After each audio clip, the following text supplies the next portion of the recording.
धांधली करने का आरटीएस की तरह एक और तरीका है।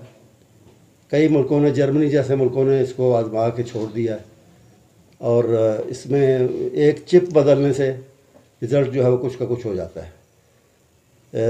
और ये जो कहा जा रहा है कि जी अगले इलेक्शन को गैर मुतनाज़ा बनाने के लिए हम ये मशीनें ला रहे हैं, हकीकत तो यह है कि वो इलेक्शन अभी दूर है, लेकिन इलेक्शन आने से पहले ही वो मुतनाज़ा बन गया।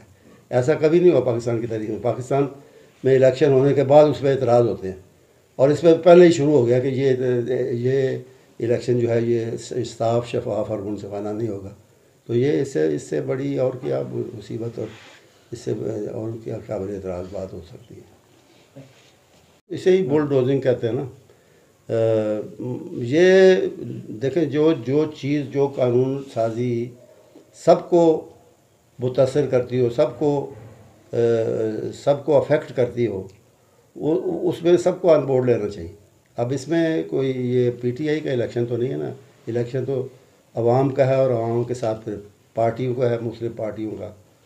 वो स्टेक होल्डर्स हैं। इसमें स्टेक होल्डर्स को ऑन बोर्ड ना लेना, उनसे मशवरा ना लेना और एक तरफा करना, ये जमहूरियत के भी मुनाफी है, मुल्की मफाद के भी मुनाफी है और इससे उलझनें मज़ीद बढ़ेंगी।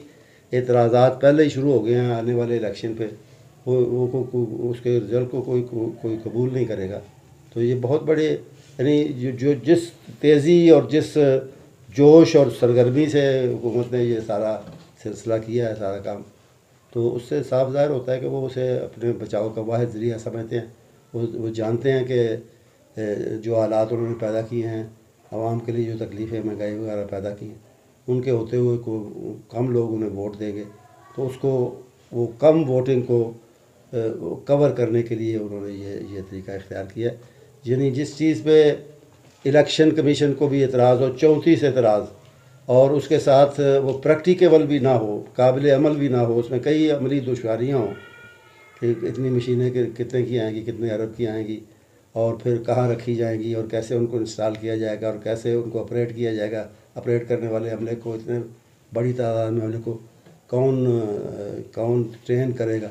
ये सारी चीज़ें जो हैं वो उनको नज़रअंदाज करके जिस मारा मारी से वो ये कर रहे हैं, उससे साफ ज़ाहिर होता है कि वो अपने पर्सनल इंटरेस्ट के लिए या पार्टी के इंटरेस्ट के लिए कर रहे हैं। उसमें और कोई हो जाने।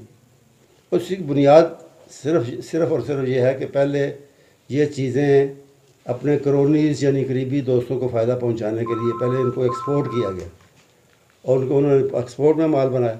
उसके बाद इन्हीं चीज़ों को दोबारा इंपोर्ट किया गया, मुल्क के अंदर मंगवाया गया और महंगे नरखों पर, जिन रेट्स पे ये एक्सपोर्ट हुई उससे ज़्यादा कीमतों पर इनको वापस यानी मंगवाया गया।